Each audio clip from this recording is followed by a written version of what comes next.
The greatest threat to Nigeria's progress is political godfatherism. My name is Faduri Olwere Joseph, and it's very important to talk about this topic because our country is where it is today because of the silent hijack of Nigerian democracy by godfathers.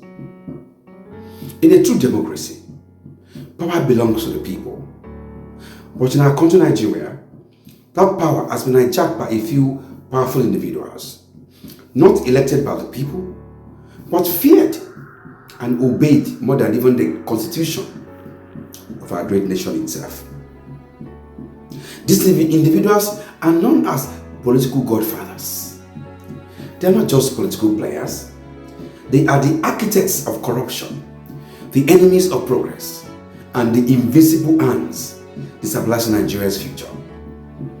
They are the shadows behind the government of the day, just like they have been behind every government in the past.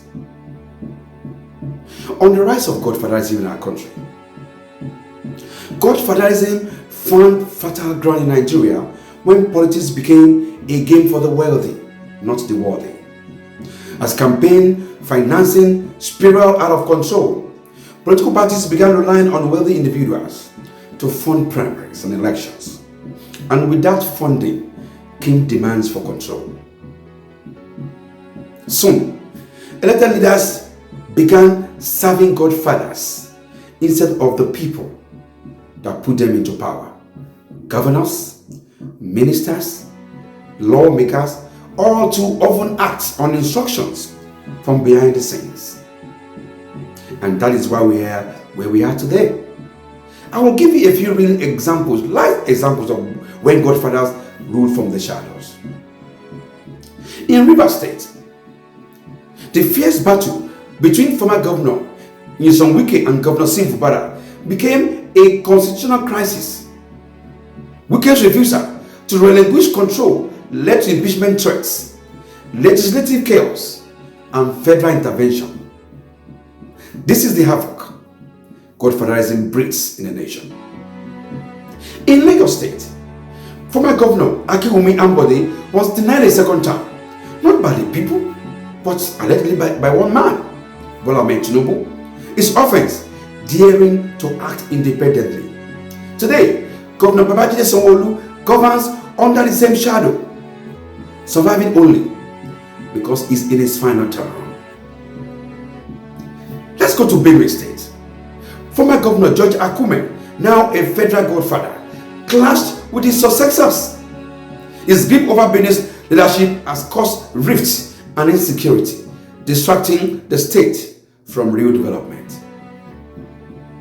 And in the popular Kogi State, former Governor Yahaya Bello, accused of embezzling billions, is still pulling strings on the state through his loyal successor, Governor Usman Ododo. When Bello was summoned by the FCC, Ododo escorted him like a bodyguard, not like a governor. Why does Bello still wield such influence? The answer is godfatherism. He controls the system with looted billions, buying loyalty, silence, and protection. What happens when godfathers faces exposure in order to avoid justice? They abandon their parties and defect to the ruling party. Their defection is not about ideology, it's about immunity. It's a tactic of survival. They trade loyalty for protection, and it works. It's been working. In a broken system where justice is for sale, like a nation I call a jungle we run. How godfathers has taken over control of Nigeria. These godfathers don't just influence elections, they own the system. With lawmakers, they influence laws and budgets to benefit their interests primarily. With governors and ministers, they dictate appointments and contracts everywhere. And with judiciary, they install loyal judges to suppress justice And that is why it's always easier for them to say, go to court. And for the people, they divide us by tribe, by religion, with money, when their power is threatened. And when they are desperate, they preach religion. When they are cornered, they preach ethnicity. But behind closed doors, they are united in looting the nation. That is all they know how to do. Because a nation with Godfatherism cannot succeed. Then, what is the way forward to dismantle Godfatherism in our nation and in our politics?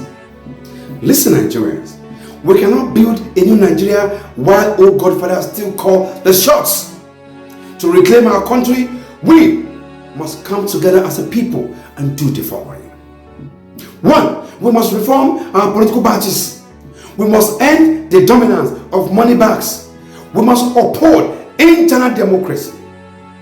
We must strengthen our INEC and police them from polling booths and security agencies. Let elections be free, fair, and secure. We must rebuild the judiciary, appoint honest judges, and insulate them from political interference. But most importantly, we must raise civic awareness, educate Nigerians to vote based on character, not cash. Promote unity over division, reject tribal and religious manipulation. This is a call to action to every Nigerian, both home and abroad. This fight is for every Nigerian. Nigerians in Lagos or in London, Nigerians in Kaduna or California, Nigerians in New York. Nigeria belongs to all of us. And the time has come to rescue it from Godfathers who have enslaved our democracy for far too long. We must say no more recycled Godfathers. We must say no more stolen futures. We must say no more selling our votes for a cup of rice, for 5,000 naira. Let us rise with one voice and one vision and one mission to restore power to the people and build a new Nigeria where leadership is earned, not imposed. My final word to every Nigerian out there: reject oppression, embrace renewal. Godfatherism is not politics.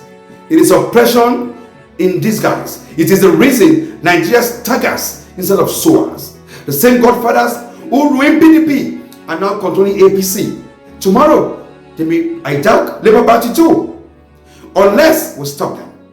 Unless we come together as a people. This is a battle for our future. And until we do it, these Godfathers will not stop.